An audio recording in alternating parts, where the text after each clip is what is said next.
শোনো, আবার মুখটা এই সাইডটা পুরো ঢোল হয়ে গেছে, বোঝা যাচ্ছে। শরীর খারাপ তো আমার গোপাল ঠাকুরটা বসে বসে দেখো একটা গোপাল ঠাকুর আঁকছে, তাই তো? আমার গোপাল ঠাকুরটা একটা গোপাল ঠাকুর আঁকছে কিন্তু। হ্যালো বন্ধুরা, তোমরা সকলে কেমন আছো? আশা করি তোমরা সকলে খুব খুব ভালো আছো। আমি তো কিন্তু খুব ভালো নেই এখনো পর্যন্ত। আজ রবিবারের একটা নতুন ব্লগে জয়েস লাইফস্টাইলে তোমাদের সকলকে স্বাগত জানিয়ে এখন বাজে 9টা 20। এখন থেকে তোমাদেরকে সঙ্গে নিয়ে ব্লগটা স্টার্ট করছি। কাল শনিবার ছিল, সন্ধ্যা 7টার দিকে মাকে একটু দেখতে গেছিলাম। তো সকালবেলা একটু হাতে মেতে কিছু করে দিয়ে এসে তারপরে আবার চলে এসেছি। ছেলেরও শরীর খারাপ, মামসটা ফুলেছে, ও অসুস্থ। আর এদিকে এখন ও কিছু খেতে পাচ্ছে না, বলছে মায়ের হাতের একটু মাংস খাবো ঝাল ঝাল, ওই জন্য আমি বাড়ি চলে এসেছি। তো চলো রান্নাবান্না করে নিই। বরমশাই সকালবেলা মাটনটা এনে রেখেছিল, আর 9টার দিকে বরমশাইয়ের কম্পিউটার সেন্টার, যেহেতু আমার বাবার বাড়ির পাশেই, ক্লাস শেষ হয়েছিল। তো আমি একটু মার ওখানে কিছুটা কাজ গুছিয়ে দিচ্ছিলাম। মার হলো একটা শাক ভাজা আর কচু শাকটা করে তাই এসেছি। কারণ হলো বোনও অনেক কিছু কাজকর্ম করে, মার ওষুধপালা খাওয়ানোর ব্যাপার থাকে। তো ভাবলাম আমি যখন গেছি একটু করে দিই, মা তো সব একা হাতে করে। তারপরে বরমশাইয়ের সঙ্গে আর কি 9টা 15-র দিকে ওখান থেকে বেরিয়ে এসেছি। এসে মশলাপাতিগুলো কেটে তারপরে হলো মিক্সচারে মশলাটা তৈরি করে নিয়েছিলাম। আর কালকে সোমবার, শ্রাবণ মাস পড়ে গেছে, আমি এদিকে নিরামিষ খাবো। তো ওই জন্য মাছ ছিল, মৌরলা মাছ আনা। মৌরলা মাছগুলো বরমশাই বললো ভাজা করতে, আবার মঙ্গলবারও তো আমাদের নিরামিষ চলে। আর ওর নাকি ইচ্ছে হয়েছে যে ঝাল ঝাল মাটন খাবো। তো ও আমাকে কালকে ফোন করেছিল, মা তুমি কখন আসবা? আমি বললাম কেন? বললো তোমার হাতের একটু ঝাল ঝাল মটন খেতে ইচ্ছা করছে। এদিকে সন্তান, ওদিকে মা, দুজনেই আপন, আমি কাউকেই ফেলতে পারছি না। যাই হোক, আমার ওখানে তো বোন আছে, দিদা আছে, কোনো সমস্যা নেই। তো আমি চলে আসলাম, মাকে বললাম মা কি করব আমি, ছেলেটারও এদিকে ঘুম হয় না আমাকে ছাড়া। তো তোমাদের সঙ্গে গল্প করতে করতে মটনটা প্রেশারে সিটি দিয়ে নিয়েছি, আর কড়াইতে একটু ফুটিয়ে নিয়ে তারপরে গরম মশলা দিয়ে নামিয়ে নেব। তো চলো, ভাত বাড়া হয়ে গেছে, ভাতটা আমরা খেয়ে নিই। দেখো বন্ধুরা, এখন বাজে 4:40। সোনা বাবার তো মুখ ফুলে ঢোল হয়ে গেছে পুরো, এখান থেকে মুখটা গোল এমনি এরকম থাকে, আর সেটা এরকম ঢোলের মতো হয়ে গেছে।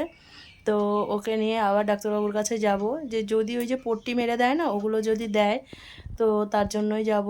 আর এদিকে আমার আলমারিতে প্রচণ্ড মানে কি বলবো নোংরা হয়েছে, একটু পরিষ্কার করব। আর এই কদিন তো মার শরীর খারাপ, দৌড়াদৌড়ি করছিলাম, জামা কাপড় সব ভাঁজ করে এইভাবেই ছিল প্রায় আজকে 9 দিন। তো সেই জামা কাপড়গুলো গোছাচ্ছি। আর দেখো ছেলে কি করছে। শোনো, আবার মুখটা এই সাইডটা পুরো ঢোল হয়ে গেছে, বোঝা যাচ্ছে। এই সাইডটা বেশি হয়েছে, এই সাইডটা হচ্ছে খালি গায়ে বলে তোমাদেরকে দেখাচ্ছি না, শুধু মুখটা দেখাচ্ছি। খুব কষ্ট পাচ্ছে বাচ্চাটা, খেতে পাচ্ছে না, কি বলবো। শরীর খারাপ তো আমার গোপাল ঠাকুরটা বসে বসে দেখো একটা গোপাল ঠাকুর আঁকছে, তাই তো? আমার গোপাল ঠাকুরটা একটা গোপাল ঠাকুর আঁকছে কিন্তু। কি করবে এখন, পড়াশুনোর কোনো চাপ দিচ্ছি না শরীর খারাপ বলে। তো চলো এদিকে আমি হলো কিছুটা কাজ গুছিয়ে নিই। বরমশাই ফোন করেছিল 5:30টায় ডাক্তারবাবু আসবেন, যেতে হবে। আর তো সেই শুক্রবারে আমি ছেলের স্কুল থেকে আসার পরে ওকে নিয়ে গেছিলাম এমনি শনি রবিবার, ওখানে থেকে রবিবারে সকালে চলে আসব। কিন্তু হঠাৎ করে তো শনিবারে মার রাত্রে আর কি দুর্ঘটনাটা ঘটে গেল, এটা কেউই জানতাম না আমরা। তো আমি সেই শুক্রবার থেকেই বুধবার পর্যন্ত ছিলাম, আর বর্মশাই বাড়িতে ছেলেকে নিয়ে চলে এসেছিলো। ছেলে মাঝে গেছিলো আমার ওখানে, একদিন এক রাত ছিল। তো তারপরে ওর তো ক্লাস থাকে, স্কুল থাকে, তারপরে স্কুলে গেছিলো, ক্লাসে গেছিলো, এইসব আর কি। তারপরে আমার নাইটি কিছু জামা কাপড় নিয়ে যাওয়া হয়েছিল, ডাক্তারখানায় ছোটাছুটি করতে হতো মায়ের সঙ্গে, আমি আর এক দাদা বোন যেত। তো ওইসব জামা কাপড়গুলো বাড়িতে এসে পরিষ্কার করে দিয়ে না, মন মানসিকতা ভালো ছিল না, তোলাও হয়নি। তো জামা কাপড়গুলো অবশেষে আলমারিতে গুছিয়ে নিলাম। আর আমি না বিয়ের পরে বছর দুয়েক মতো বাড়িতে ছিলাম না, তো আলমারি খোলা হতো না, আর জিনিসপত্র খোলা না হলে না কেমন ছাদ করে পড়ে যায়। তো বাবুকে বলছিলাম, বাবু বলছিল নারকেল তেল দিয়ে কাপড় দিয়ে একটু পরিষ্কার করে নেবে, করে নিয়েছি। আলমারিটা একদম ঝা চকচকে করছে। আর ওটা যেহেতু গোদরেজের, তো গোদরেজের শোরুমে গেছিলাম, বলেছিল যে মানে আমাদের এখানে লোকাল দোকানে গেলে ওরা স্প্রে করে দেবে। আর ওদিকে খাটটাও অনেকদিন পরিষ্কার করা হয় না, খাটটাও পরিষ্কার করে নিয়েছি। আর এখন বাজে ওই 5টা বাজে। ছেলে বলছে দেখো মা রামধনু দেখা যাচ্ছে। রামধনু দেখলাম, কত দারুণ লাগলো কিন্তু। আর আমি আরও রেডি হয়ে বসেছিলাম। বড়মশাই 5টার দিকে এসে আমাদেরকে ডাক্তারখানায় দিয়ে গেল।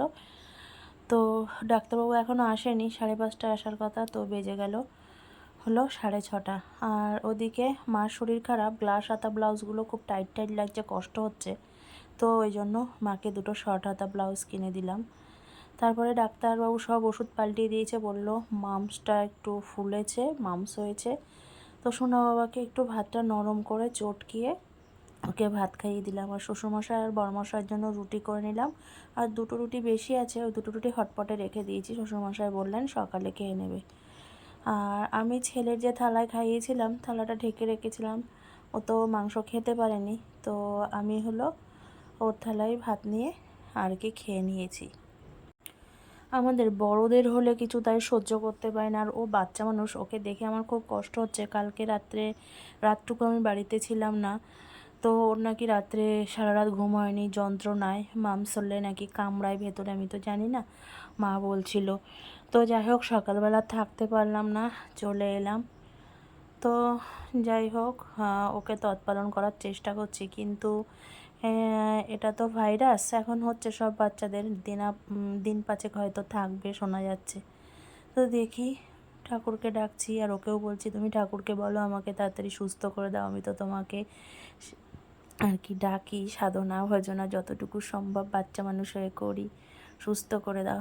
আর এদিকে দেখো, আমার শ্বশুরমশাই আর বড়মশাইয়ের ভাতটা গুছিয়ে নিয়েছি, কিন্তু আমরা ওদিকে খেয়ে দিয়ে চলে এসেছি যথারীতি ঘরে। আর অনেক ওষুধপালা ছিল বলে 8টার সময় ভাত বসিয়ে দিয়েছিলাম, আর রুটিও হয়েছিল।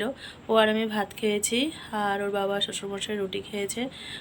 ওষুধপালাগুলো ছিল বলে ওকে আগে ভাত খাইয়ে ওষুধপালাগুলো খাওয়ানো হয়েছে, আর আমরা এক্ষুনি খেয়ে আসলাম। তো চলো, আজকের ব্লগটা এই পর্যন্ত। আমার ব্লগটি ভালো লাগলে তোমরা সকলে লাইক কমেন্ট শেয়ার সাবস্ক্রাইব করে দিও। টাটা বন্ধুরা, তোমরা সকলে খুব ভালো থেকো ও সুস্থ থেকো। আবার দেখা হচ্ছে নেক্সট কোনো নিউ ব্লগে। আর তোমরা আমার ব্লগ যদি ভালো লাগে, একটা লাইক করলে, একটা কমেন্ট করলে আমাকে কিন্তু ব্লগ বানাতে অনেক মোটিভেট করে তোলে।